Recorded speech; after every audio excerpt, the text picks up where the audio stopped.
Hey friends, welcome back to the channel. As longtime viewers of this channel know, I got this Fairmont M19 rail car last year, and I've done a couple videos featuring it. But what it's powered by is a Fairmont made RO-C engine. RO-C refers to the bearings inside. It's a 5 to 7 or 8 horsepower engine. Two-stroke.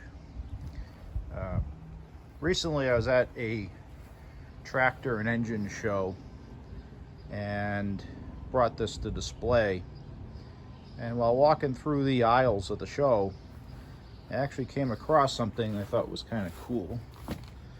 So we'll come in the rail car barn, and there it is. I was walking through and I saw a Fairmont RO-C engine on a stand, and it's a nice heavy-duty wagon, nice cast iron wheels. So anyway, I looked it over and I got talking to the fella, and he said, yeah, it ran. He had it running earlier that day, and we actually didn't even talk about any sale of it. It wasn't until later on that day I was kind of joking around, and a friend of mine said, yeah, wouldn't it be nice if you had one of those on your shelf? And I said, yeah, it would be. And the guy said, well, for a certain amount of money, which I could not pass up, this whole kit and caboodle here, as you see it, for a running Fairmont RO-C engine was $100. $100. I mean, just the wagon alone is probably worth that if you were to build it with those wheels. But anyway, it's not that I got a great value. It's to me, it's nice to have the exact same engine for that motor car sitting on the shelf, because these aren't made anymore, obviously. So whoever put this on the display stand did a great job. The guy I bought it from didn't have it very long. He bought it at another show, and it brought it around to a few different things, but was not really interested in keeping it. So I think that's why he really didn't want to pack it up at the end of the day. So to go over it real quick, your carburetor is here. Exhaust is below that. Your throttle assembly up here, your primer cup is right there. This has an add-on fuel tank because it's a display. Your timing for your spark advance is right here. These were very simple and robust engines. You have a condenser cooler here. This is not, there's no water pump. I've had a few people ask me, seeing this car, there's no like a typical auto where there's a water pump circulating water. As the engine gets hot, steam bubbles up to the highest point here, and the steam enters a series of tubes. And you know, if you got airflow over it, it'll condense that steam back in the water. But if you don't have enough airflow, the steam will just come out that tube and probably the cap here. So these aren't like a water pump type thing. They're just simple condensers. There's your spark plug right there on the head, your buzz box, and a modern battery just for the power for the ignition system. And down here is your tap with your water drain. To drain water out of the block for storage in the winter. I don't use antifreeze. I use straight water, as this was intended. These again were simple engines. So I'm going to set up the camera and I'm going to fire it up for you. I'm still a little new at firing this up, so what I'm going to do is put a little bit of fuel. You won't see it on camera, but this prime cup here, because I don't have a motor car to crank this. You know, this is your choke here for your carb, your mixture setting. I started up at 2, turns out I don't choke it with the primer cup being used. It's kind of unnecessary since it's primed. But in a motor car, you'd have the crank, and the crank would come out this side, and you'd choke it with the ignition off 5-6 times, get some fuel vapor in the piston, and then fire it up. But where I'm going to be spinning the flywheels on this, I won't have that opportunity. So well, let me set up the camera, prime it up, and we'll make some smoke here. All right. So to get it going, I'm going to turn the fuel on. It's a little needle valve, and I already put some gasoline in that primer cup, so we will just let it flow into the crank, into the piston. And that's our ignition switch there. So we'll set our timing to retard the spark. I already checked the carburetor. That's at 2 turns, and you know, this engine is stone cold. It's about 90 degrees today. So let me go set up the camera, and we'll fire it up. All right. So let's fire it up. Ignition on.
let some of the smoke in this thing clear out. Now my lungs have a nice healthy coating of two-stroke oil. So yeah, there it is. My Fairmont RO-C, I guess you'd say spare engine. I don't know the exact date of this. The serial number is 101177. And it looks like it's might be a 20 thousandths over piston. Someone added that at some point, I guess. So yeah, not a bad little find for $100. I'm going to keep it on the stand. The engine in the rail car is essentially new. I just picked this up because, man, they don't make them anymore. And it's good to have around to have a complete drop-in replacement. One of the ways you can tell it's been in a rail car, these little wings here on the condenser, they would be bolted right here, the frame. So anyway, thanks for watching, everybody. And if you like this channel, please like and subscribe to my videos. And as always, have a nice day. Hey guys, a little postscript here. If you think that this car is sitting on the grass, it's actually not. Earlier this spring, I ended up laying rails in my yard. Because with my new truck and trailer, making the Z-bend to get up to the shed was kind of impossible, because the truck's too long and so is the trailer. So I obtained these mining or amusement park size rails and ended up laying some standard gauge track in the yard. So it's not sitting on the grass. That car is light enough I could push across the lawn, and I usually do. The other one is just too heavy. So anyway, someone asked me that question, and they saw a picture of this, asked if it was just sitting on the mud. And it's actually not. It's sitting in its own rails. So thanks again for watching. Have a good day.